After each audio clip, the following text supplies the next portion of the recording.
우리는 연속해서 이 팔복 시리즈 말씀을 이어가고 있습니다. 오늘은 아마도 우리 성도님들이 가장 기뻐하실 말씀일지도 모릅니다. 왜냐하면 하나님께서 우리에게 땅을 주신다고 하셨기 때문입니다. 성도님들도 땅 많이 받고 싶으시죠? 네, 몇 평 받고 싶으세요? 네, 믿음대로 될지어다. 네, 저는 아이가 셋이다 보니까 한 3개 정도는 받고 싶습니다. 네. 특별히 우리나라는 이 작은 땅덩어리라 그런지 이 땅과 그리고 부동산에 대해서 관심과 집착이 다른 어느 나라보다 많은 것 같습니다. 어릴 적에 다들 이 땅 따먹기 놀이 해보신 적 있으신가요? 네, 제가 그림도 가져왔습니다. 이렇게 딱 돌멩이로 해서 이렇게 손도 그리고 많이 해보셨죠? 네, 많이 따셨어요? 네.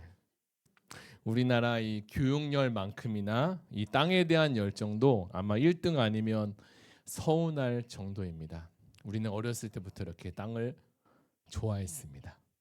하지만 사람들은 땅을 갖는 것은 원하지만 오늘 우리에게 말씀하신 온유한 사람이 되라는 말씀은 달갑지 않아 합니다. 왜 그럴까요? 현대사회는 이 온유라고 하면 뭔가 손해보는 것 같고 경쟁에서 뒤처지는 것 같은 느낌, 이 생각이 듭니다. 현대인에게 이렇게 온유는 그렇게 매력적이지는 않은 것 같습니다.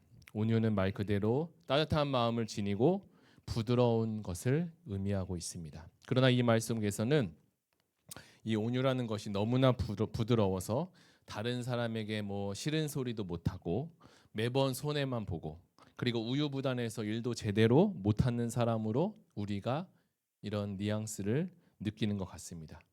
이만큼 오늘날 우리 사회는 치열한 경쟁 속에서 강한 자가 땅을 차지한다고 믿고 사는 것 같습니다. 하지만 성경은 오늘도 변함없이 온유한 자가 복이 있다라고 말씀하십니다. 그렇다면 성경이 말하는 이 온유라는 것은 무엇일까요? 그리고 우리에게 약속하신 그 땅을 주신다는 그 땅은 어떤 의미인지 이 말씀을 가지고 함께 나누기 원합니다. 팔복 중에 오늘 말씀은 3번째 말씀인데요. 8가지 복은 마치 이런 단계처럼 이어지는 것 같습니다. 심령이 가난해지고 그리고 이어서 애통해지고 그 다음이 바로 온유입니다. 온유라는 것은 선천적으로 타고난 기질이라고도 생각할 수 있는데요. 온유라는 단어를 찾아보니까 이 단어는 프라우스라고 원어로 되어 있고 태생적인 것과 관계없다. DNA와 상관없다라고 말합니다. 이 말의 뜻은 야생에서 길들이다라는 뜻을 가지고 있으며 그러니까 성경이 말하는 이 온유라는 단어는 성령님의 훈련을 통해서 길러지는 후천적인 성품을 이야기한다는 것입니다. 그렇다면 예수께서 말씀하신 이 온유한 사람은 과연 어떤 사람일까요? 단지 우리가 알고 있듯이 힘이 없고 연약한 그런 것이 아니라 힘이 있으나 그 힘을 누구에게요? 하나님께 복종시킨 상태를 바로 온유함이라고 얘기합니다. 우리는 인생을 이 광야라고 해서 이렇게 많이 비유하잖아요. 광야길 그리고 고난의 길에서 오직 누구를 바라보는 거예요? 하나님만 바라보는 것. 그리고 하나님이 말씀하시는 그 기준을 가지고 그 기준을 붙들고 사는 것, 그것이 바로 온유함입니다. 제가 말씀을 준비하면서 성경에서 온유가 몇 번 기록되었나 찾아보니까 무려 28번이나 나오더라고요. 처음으로 등장하는 것이 모세로부터 시작하고요. 그 다음에는 다윗 그리고 예수 그리스도 이렇게 순서대로 나오고 있습니다. 예수님은 자신을 설명할 때 나는 온유하고 겸손하니라고 설명하고 있어요. 이것을 종합해 볼 때 성경은 모세, 다윗 그리고 수많은 믿음의 사람들, 예수님까지 이 온유한 자로 기록하면서 하나님은 이들을 귀하게 사용하셨음을 우리는 보게 됩니다. 사랑하는 성도 여러분, 우리의 성품이 이 온유한 성품이 아닌 것이 언제 드러날까요?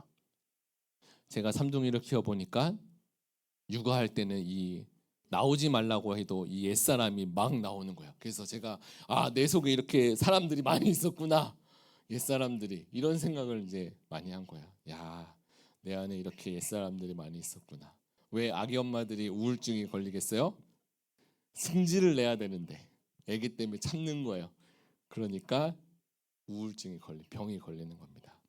아기 보는 일이 어렵잖아요. 왜 어려워요? 결코 쉬는 시간을 주지 않습니다. 아기는 기다려주지 않아요. 그러니까 병이 걸리는 겁니다. 저희 부모님이 이 삼둥이를 엄청 예뻐하고 좋아하시는데요. 얼마나 좋아하는지 모르겠습니다. 그런데 삼둥이가 놀다가 집으로 가면 더 좋아하세요. 왜 그런지 아시죠? 네. 지난주에 8월 15일 광복절이었어요. 공휴일이잖아요. 어떠셨어요? 다 잘 보내셨습니까? 저는 빨간 날이 제일 두렵습니다. 솔직히 너무 싫어요.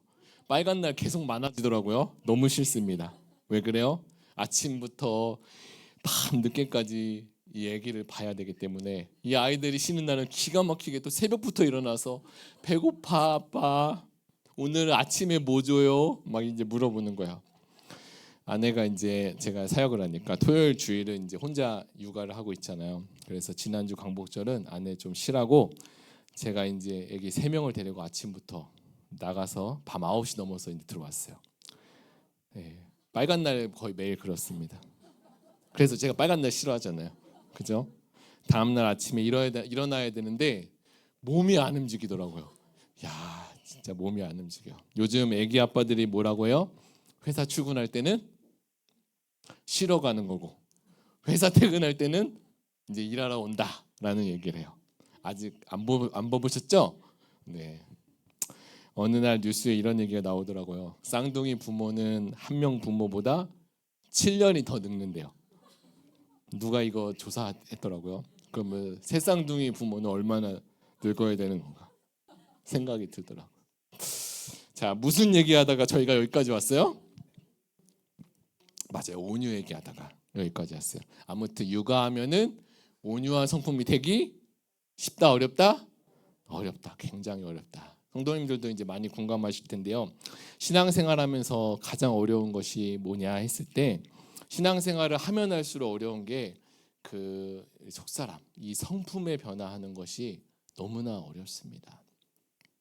정말 조건만 되면 버튼만 눌러지면 옛사람들이 막 나오는 거예요. 그죠?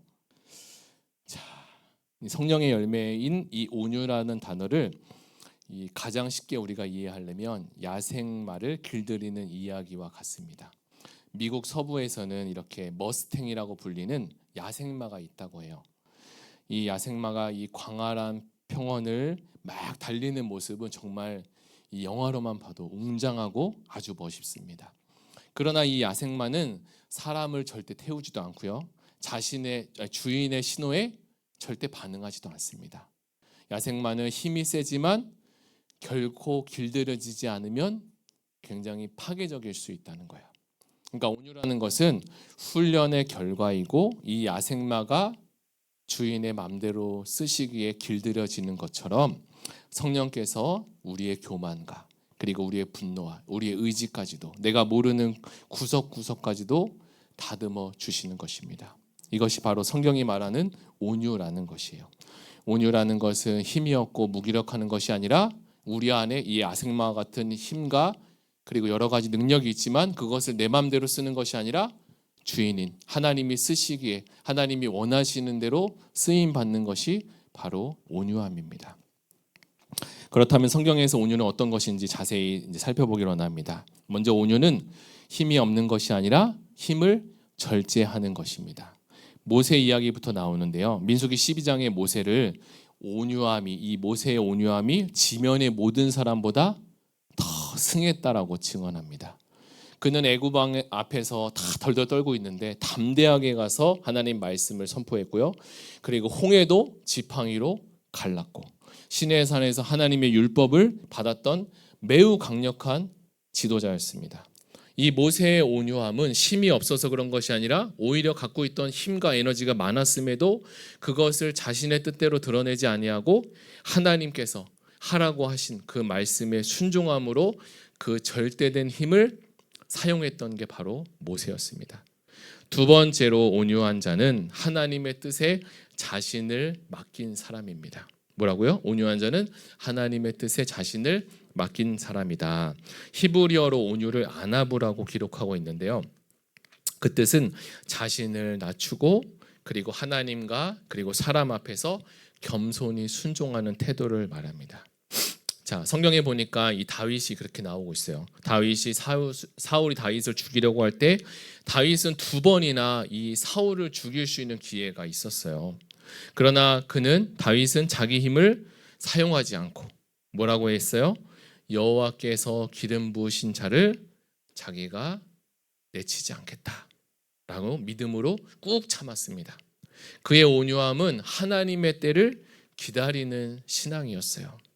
저는 이 부분을 읽을 때마다 참 너무나 감동이 되는 것 같아요. 다윗이 얼마나 정말 좋은 성품을 갖고 믿음을 가졌을까. 저 같았으면 어땠어요? 벌써 내리쳤죠. 그죠? 야, 하나님이 주신 게다 하고서 바로 사울을 찔렀을 거예요. 그죠? 여러분은 안 그러셨을 것 같죠? 네. 얘기하지 않겠습니다. 자, 3번째로 온유한 자는 하나님이 뭘 주신다고 그랬어요? 땅을 기업으로 주신다고 했습니다. 어느 날 저희 이제 첫째인 예찬이가 이제 할아버지 댁에 갔어요. 할아버지가 이제 할아버지 차를 예찬이가 보더니 타고 싶다고 해서 태워 주셨어요. 그랬더니 이제 예찬이가 그 차가 이제 마음에 들었는지 계속 그 차를 이제 만지작 핸들도 만지작 이제 처음 타봤으니까 만지작 하는 거야.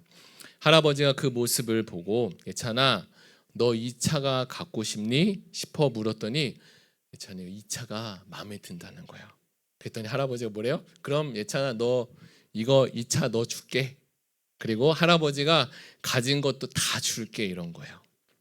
자, 저는 그 얘기를 들으면서 하나님의 마음이 생각났어요. 하나님께서 온유한 자에게 땅을 기업으로 주신다는 이 약속의 말씀을 들으면서 하나님은 땅만 주고 싶으신 분이 아니에요. 땅뿐만 아니라 하나님이 가지신 모든 것을 우리에게 다 주고 싶은 마음으로 이해했어요. 하나님에게 가장 소중한 게 뭐예요? 하나님의 아들인 예수님이에요. 예수님까지 우리에게 하나님이 주신 거예요. 우리에게 하나님이 가장 소중하게 여긴 온 천하보다 더 소중하게 여기신 그 아들 예수님을 십자가에 달려 죽으시게 하고 우리를 바꾼 거잖아요. 우리의 생명이라. 그러니까 하나님은 이미 우리에게 주실 거를 이미 다 주신 거예요. 하나님은 우리에게 땅 주신다고 했는데 땅뿐만 아니라 하나님이 가지신 전체를 우리에게 다 주신 거예요. 제가 수요 설교를 준비하면서 오늘처럼 이렇게 집중하는 모습은 처음인 것 같습니다. 아마도 땅을 주신다고 하니 그러신 것 같아요. 오늘 예배드리시는 모든 분에게 땅을 넘치도록 받으시기를 예수의 이름으로 축복합니다. 네. 자, 믿음대로 됩니다. 그렇다면 하나님이 우리에게 주신 땅은 이제 어떤 땅일까? 이거를 이제 나누고요. 말씀을 나누겠습니다. 먼저 구약에서 땅의 개념은 이 가나안 땅을 얘기하고 있어요. 하나님께서는 아브라함과 그리고 이스라엘 백성들에게 내가 너희에게 이 땅을 주겠다. 그 땅은 뭐예요? 바로 가나안 땅입니다. 이 땅은 단순한 이 거주지가 아니라 하나님과의 관계 속에서 약속이 실현되는 장소를 의미합니다. 그래서 하나님은 구약에서 이 땅을 기업으로 받는 것은 하나님께서 주시는 복과 더불어서 그들을 보호해주는 안전장치가 되고요. 하나님께서 너가 거하는 그 가나안 땅 거기에 내가 임재하겠다. 내가 너희와 함께하겠다라는 의미까지도 담고 있는 거예요. 그 다음으로 이제 신약으로 넘어가죠. 신약에서는 오늘 5장 5절에 온유한 자에게 뭘 주신다 그랬어요? 땅을 주신다고 하셨죠. 마태복음 5장에 가서는 이 땅의 복음이 더 발전됩니다.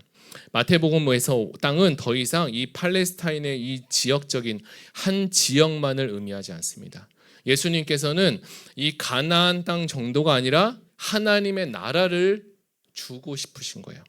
영원하고 완전한 유업을 우리에게 약속하신 겁니다. 이제 땅은 더 이상 물리적인 영토를 훨씬 뛰어넘어서 하나님과 너희가 함께 거하는 영원한 삶, 그리고 하나님의 통치 아래 너희가 거하는 삶, 이것까지 하나님이 확장시켜 주셨어요. 그러니까 하나님께서 구약에서 그리고 신약까지 말씀하신 그 땅은 단지 물리적인 땅만 아니라 하나님 나라를 통째로 주시고 그보다 훨씬 크신 누구를 주신 거예요? 예수님, 그리고 하나님을 우리에게 주신 것입니다. 하나님 자체를 우리에게 주신 거예요. 그래서 예수님이 이제 우리 안에, 우리가 예수님 안에 거하는 자가 되는 것입니다. 이러한 사람보다 더 복된 사람이 어디 있을까요? 그래서 우리가 바로 복받은 사람입니다. 혹시 티니핑이라고 들어보셨어요? 이게 티니핑입니다. 주로 4살, 5살, 6살 되는 여자아이들이 벌써 이렇게 우리 좋아하는 캐릭터 장난감이에요. 사진을 가지고 왔는데요. 이렇게 티니핑 뭐 인형도 있고 막 집도 있고 엄청 많더라고요.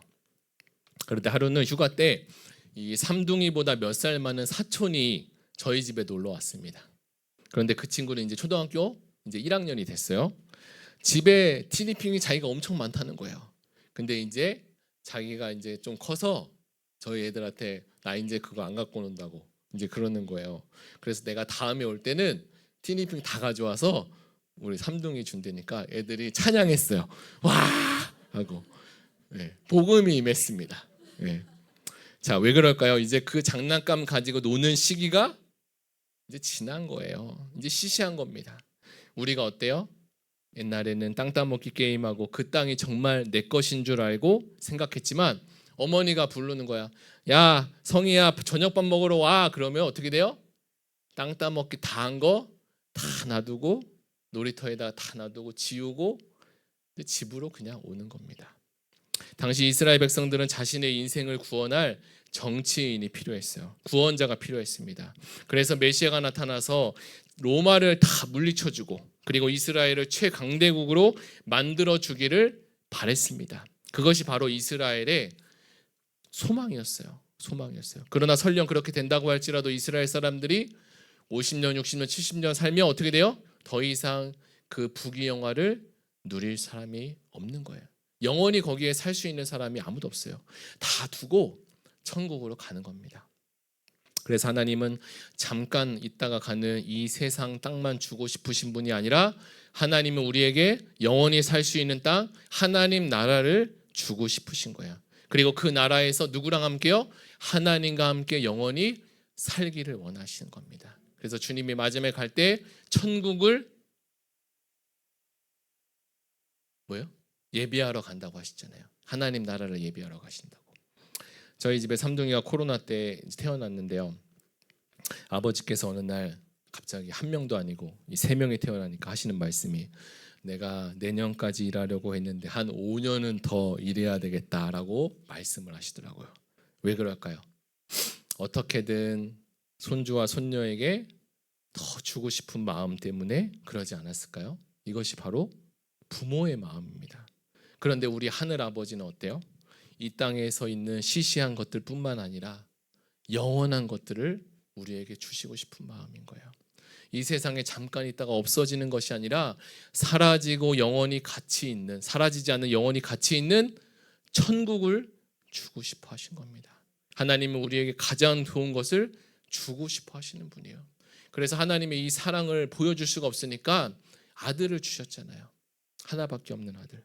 우리는 원래 죄로 인해서 본래 땅을 유업으로 받을 수 없는, 그리고 그 땅을 누릴 수 없는 자입니다. 그러나 예수께서 십자가에 우리를 대신해서 죽으심으로 우리의 죄값을 다 지불하셨고 우리의 죄를 청산하셨어요. 그래서 우리는 하나님의 자녀가 되었습니다. 하나님의 친아들은 누구예요? 예수님. 우리는 누구예요? 양아들, 양자입니다. 하나님께서 우리를 예수님 때문에 양아들로 삼아 주신 거예요. 그러나 양자된 우리도 동일하게 뭐가 있어요? 상속권이 있습니다. 그래서 우리는 하나님 나라를 이제 유업으로 받게 된 것입니다. 지금은 우리에게 이스라엘 백성처럼 강한 나라로 만들어줄 정치적인 메시아가 필요하기도 하고요. 우리도 똑같이 내 인생의 팔자를 구자로 바꿔줄 복이 필요하다고 생각하지만 하나님은 그 정도 복이 아니라 잠깐 있다가 없어지는 땅 따먹기 같은 복이 아니라 영원히 없어지지 않고 사라지지 않는 새 하늘과 새 땅을 우리에게 주시려고 준비하러 가신 거예요. 그리고 그 하나님 나라뿐만 아니라 하나님은 그것조차도 그걸로도 하나님의 사랑이 표현되지 않으니까 하나님은 하나님 자체를 우리에게 주고 싶어 하신 분이었습니다. 세계 지도를 쫙 펼쳐서 예수 믿는 사람, 예수 믿는 나라들이 다 부유하게 되었습니다. 하나님은 우리에게 새 하늘과 새 땅뿐만 아니라 이 땅에서도 복이 되게 하시고 복된 인생이 되게 하시기를 하나님은 원하셨어요. 저는 민수기 6장의 말씀을 참 좋아하는데요. 여기에는 이렇게 기록하고 있습니다. 24, 25, 26, 27절인데요. 우리 같이 한번 읽어보실까요? 시작. 여호와는 내게 복을 주시고 너를 지키시기를 원하며 여호와는 그 얼굴로 내게 비추사 은혜 베푸시기를 원하며 여호와는 그 얼굴을 내게로 향하여 드사 평강 주시기를 원하노라 할지니라 하나 그들은 이같이 내 이름으로 이스라엘 자손에게 축복할지니 내가 그들에게 복을 주리라. 하나님께서 하나님의 이름으로 축복하면 그들에게 복을 주신대요. 우리가 기도할 때 누구의 이름으로 기도합니까? 예수님의 이름으로 기도하는 것입니다. 우리가 하나님께 기도하면 하나님이 그 기도를 응답해 주시고 우리에게 복을 내려주시는 거예요. 이 말씀의 복이 저와 여러분과 그리고 여러분 성도님들의 자녀 후손 대대까지로 복이 임하시기를 예수 이름으로 축복합니다. 우리나라가 세계 최빈민국이 아니었습니까? 아마 그 당시 아프리카보다도 더 못 살았을 거예요. 그런데 세계 경제 대국이 되지 않았습니까? 얼마 전에 제가 보니까 현대자동차가 글로벌 세계 2위가 됐더라고요. 6.25 전쟁 이후에 우리나라에 자동차가 돌아다니지도 않았을 거예요. 몇 대 없었을 것입니다. 그런데 우리나라가 어떻게 됐어요? 세계에서 자동차를 제일 많이 파는 나라가 되었습니다. 누구 때문에 그렇게 됐습니까? 하나님이 우리나라에 복을 주셨기 때문에 그래요. 저는 그렇게 생각하고 그렇게 믿습니다. 특별히 사명이 있는 사람 빼고는 예수만 잘 믿으면 하나님이 우리의 이 땅도 그리고 저 땅도 다 잘 살게 해주십니다. 물론 연단 중에 하나님께 쓰시고자 하는 특별한 훈련이 있는 사람도 있어요. 그런데 이전에는 교회의 잘못된 신학과 잘못된 복음이 우리에게 들어와서 가난하게 사는 것이 마치 믿음인 양, 가난하게 사는 것이 영성인 양라고 가르치기도 했어요. 그리고 어느 날은 복을 받는 사람이 예수님을 잘 믿는다고도 가르쳤어요. 그러나 모두가 균형 잡히지 않은 복음이었습니다. 그런데 하나님께서는 이 복음을 이렇게 말씀하고 있어요. 고린도후서 8장에서는 이것을 잘 설명해 주고 있는데요. 고린도후서 8장 9절입니다. 우리 주 예수 그리스도의 은혜를 너희가 알거니와 그가 부유한 자라도 너희를 위하여 가난하게 되심은 그의 가난으로 말미암아 너희를 부유하게 하려 하심이라. 하나님께서 이 그라는 건 예수님이에요. 예수님께서 부유하여 영적으로 부유하십니다. 그런데 누구 때문에? 너희를 위하여 가난하게 되심은 이 영적인 것이 영적으로 예수님은 가난해진 것이 아니라 육신적으로 가난하게 된 거예요. 하나님의 아들이 육신의 모습을 온 것 자체가 이미 가난해지신 거잖아요. 예수님이 이 땅에서 어떻게 사셨어요? 여우도 굴에 있고, 그죠? 너무 누구보다도 가난하게 살았어요. 누구 때문에 그렇게 사신 거예요? 우리를 그의 가난으로 말미암아 우리를 부유하게 하시려고 그렇게 사신 거예요. 그래서 이 약속의 말씀을 믿는 자들에게 하나님께서 부유의 은혜가 임하게 되는 거예요. 이 구절은 예수께서 하늘의 영광을 버리시고 인간의 모습으로 이 땅에 오셔서 가난하게 되신 이유를 설명해 주고 있어요. 예수님의 가난은 우리를 부유하게 하려는 하나님의 크신 계획이었습니다. 예수님께서 몸소 가난하게 되심은 우리가 부유한 자가 되기 위함이었습니다. 그래서 우리는 영혼의 부유를 위해서도 믿고 기도해야 되지만 우리는 육신의 부유를 위해서도 믿음으로 기도해야 됩니다. 하나님은 우리가 영적인 구원만 받기를 원하는 것이 아니라 하나님은 우리가 이 세상에서도 잘 살고 건강하게 살고 그리고 머리가 되고 꼬리가 되지 않는 것을 하나님은 누구보다도 원하세요. 우리의 영혼이 소중하기에 이 땅에 사는 동안 우리의 육신도 소중합니다. 우리의 육신이 병들면 우리의 영혼도 연약해질 수 있기 때문입니다. 그래서 하나님이 말씀하셔요. 내 영혼이 잘된 것 같이 범사가 잘되고 강건하기를 원한다. 내 영혼이 잘된 것 같이 범사가 잘되고 강건하기를 원한다. 이게 하나님의 말씀이에요. 영혼이 잘되고 그리고 범사가 잘되고 강건하시는 복이 임하시기를 예수님의 이름으로 축복합니다. 그렇다면 우리는 어떻게 온유한 자가 될 수 있을까요? 먼저는 세상의 힘보다 믿음을 의지해야 됩니다. 세상은 여전히 강한 자, 그리고 목소리가 큰 자, 권력이 있는 자, 그 사람이 땅을 차지한다라고 말하고 있어요. 그러나 하나님의 구원 역사는 온유한 자에게 땅을 주신다라고 말씀하십니다. 우리의 힘과 자원보다 하나님의 능력을 믿고 신뢰하는 믿음을 달라고 기도하시기 바랍니다. 두 번째로 우리가 온유한 자가 되기 위해서는 억울함을 참는 훈련이 필요합니다. 살다 보면 억울한 일이 생겨요. 내가 잘못하지 않았는데도 누명을 쓰거나 오해를 받을 수 있습니다. 그래서 성경이 말하는 온유는 단순히 성격이 착하고 온순한 것이 아니라 하나님의 때를 기다릴 줄 알며 내가 갖고 있는 권리를 내려놓는 믿음의 결단으로부터 시작합니다. 가정에서나 교회에서나 직장에서나 억울함을 당할 때 즉시 반격하기보다 하나님께 맡기고 기다리는 훈련이 필요하다고 말하고 있어요. 마지막 때의 기업을, 세 번째로는 마지막 때의 기업을 바라보는 것입니다. 온유한 자는 결국 받게 되는 궁극적인 땅은 바로 새 하늘과 새 땅입니다. 지금 우리가 겪고 있는 손해나 눈물은 장차 올 비교도 안 될 영원한 기쁨으로 바꿔주실 것입니다. 그러므로 온유함의 훈련은 결탄코 우리에게 헛되지 않을 것입니다. 이제 말씀을 마무리하겠습니다. 히브리어로 온유가 아나부라고 했습니다. 아나부의 두 번째 뜻은 고난을 통해서 낮아진 상태라고 합니다. 그러니까 우리가 그냥 온유해질 수 없고 그냥 낮아질 수 없고 뭘 통과해야 돼요?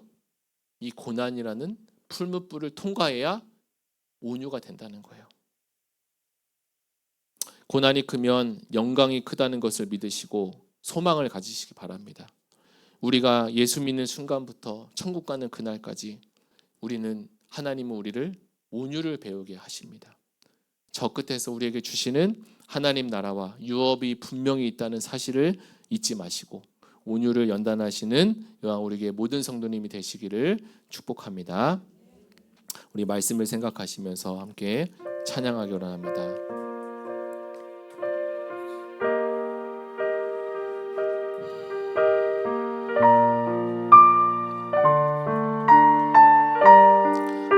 이 시간 찬양할 텐데요. 우리가 들은 말씀을 생각하며 하나님께서 우리에게 복을 주실 것입니다.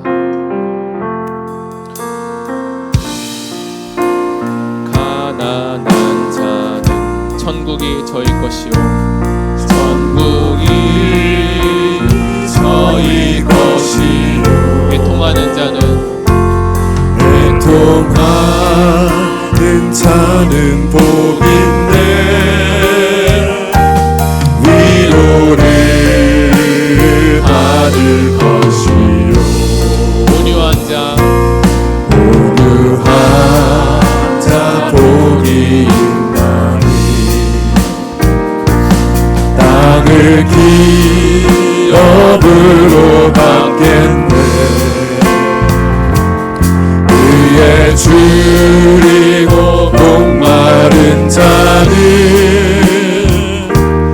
저희 배에 물을 마시오 긍휼히 여기는 자는 긍휼히 여기는 자는 긍휼히 여김 받겠네 마음이 정결한 자는 하나님을 볼 것이요 화평케 하는 자는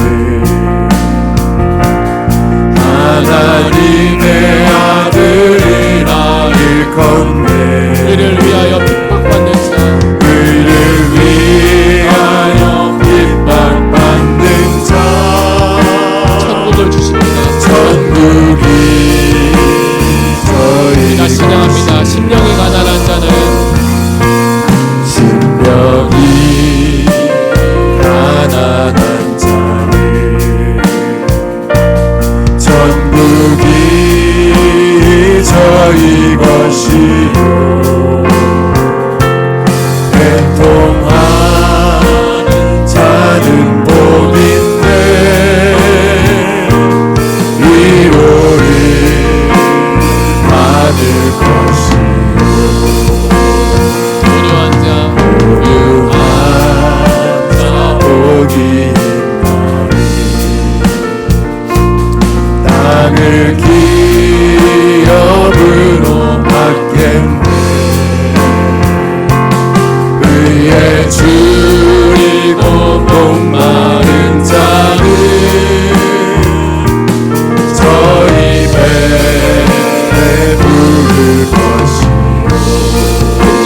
여기는 자는 긍휼히 여기는 자는 긍휼히 여긴 받겠네. 마음이 정결한 자는 하나님을 볼 것이요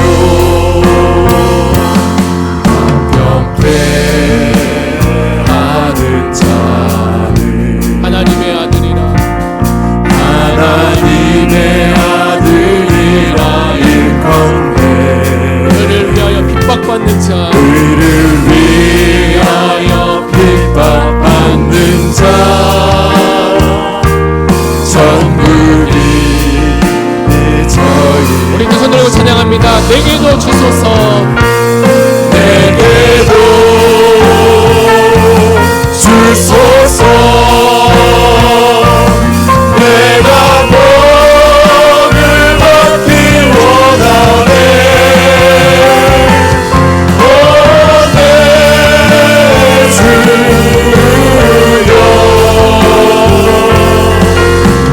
주소. 우리 내게도 주소서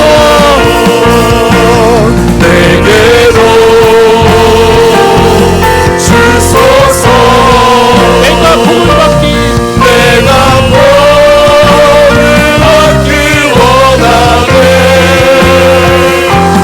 내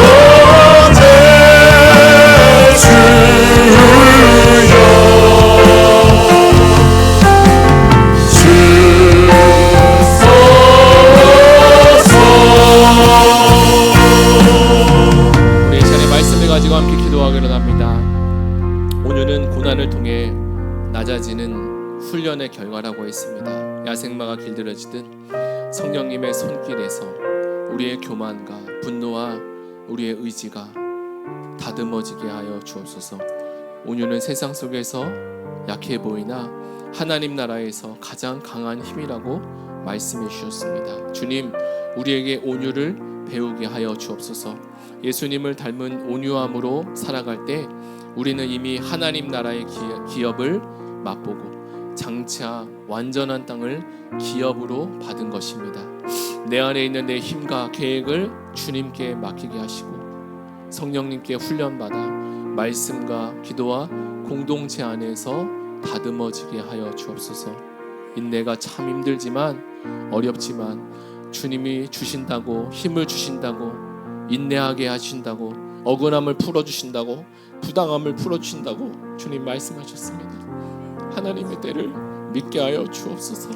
우리 다 같이 말씀을 붙들고 하나님, 내가 온유한 자가 되게 하시고 이 온유를 통해서 우리 가정이 살아나게 하시고 우리 교회가 살아나게 하시고 내게 속해 있는 공동체가 살아나게 해달라고 우리 다 같이 기도하겠습니다. 하나님 아버지,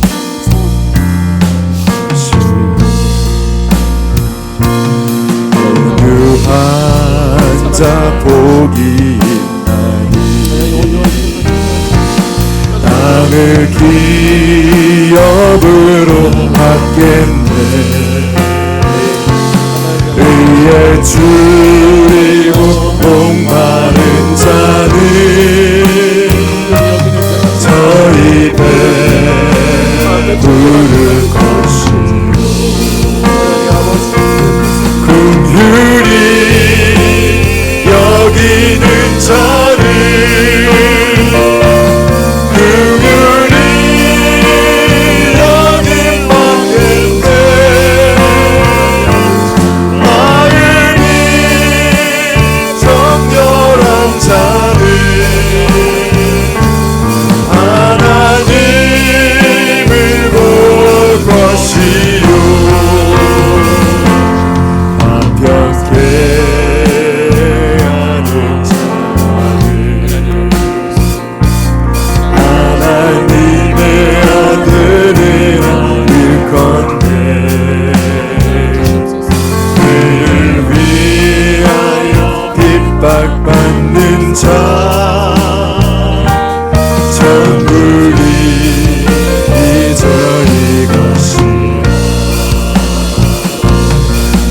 내게로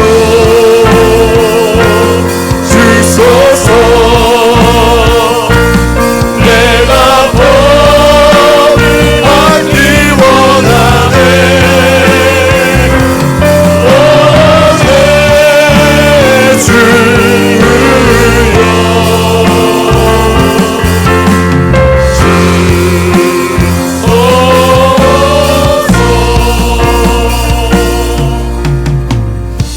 두 번째로 우리 마지막으로 기도하겠습니다. 청년부 수련회가 이제 마지막으로 다음 세대 수련회가 끝이 납니다. 29일 금요일부터 30일 주일까지 있습니다. 청년 때에 가장 중요한 시기에 청년들이 하나님의 말씀을 붙들고 그 말씀을 통해서 온유한 자가 되게 하시고 이 세상에 살면서 거쳐야 되고 넘어야 될 산들이 참 많이 있는데 믿음이 아니고서는 그것을 건너고 넘을 수 없을 것입니다. 하나님 우리 청년들에게 힘을 주시고 담대함을 주시고 믿음을 주셔서 이 수련회가 특별히 우리 청년들이 살아나는 하나님 수련회가 되게 하시고 평생 잊지 못할 하나님이 은혜를 부어주시는 수련회가 되게 하여 주옵소서. 또 학원일을 위해서 기도해 주시고 2학기 교회 사역을 위해서 함께 기도해 주세요. 순장방과 다락방, 양육훈련, 교회에 있는 모든 행사들을 하나님께서 함께 해달라고. 그리고 화면에 아프신 환우들을 적어주셨는데 화면을 보시고 함께 기도해 주시고, 그리고 우리 성도님들 가지고 오신 기도 제목들 또 개인적으로 그리고 가정적으로 또 여러 가지 또 사건 위에 하나님께서 은혜를 달라고 우리 다 같이 하나님을 부르짖고 기도하겠습니다. 우리 주여 한번 부르고 기도하며 나아가겠습니다.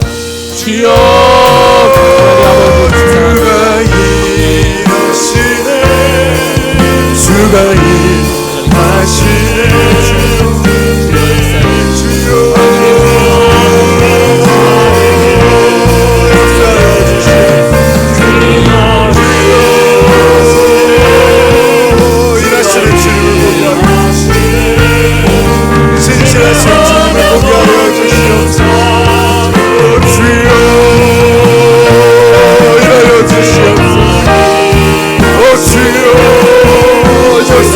주님을 보게 하여 주시옵소서.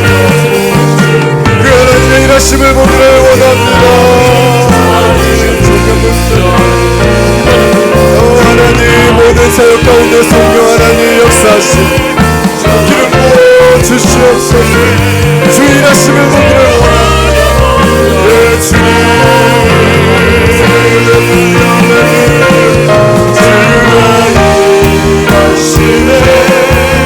주가 일하시네. 주께 아끼지 않는 아버지를 축복합니다. 하나님 그들로 모든 교회를 대적하는 이들을 꺾으시오. 모든 교회를 대적하는 세움을 대적하는 이들을 꺾어주시오. 결국은 그들 모두가 하나님을 찬양하고 예배하게 하여 주시오. 모든 이야기의 교회 사역 가운데 성령 하나님 기름 부어주시오. 순장방과 다락방과 양육훈련 가운데 능력을 하게 하여 주시오. 주님 성령 하나님의 놀라운 능력이 임하기를 기도합니다. 그 일하심을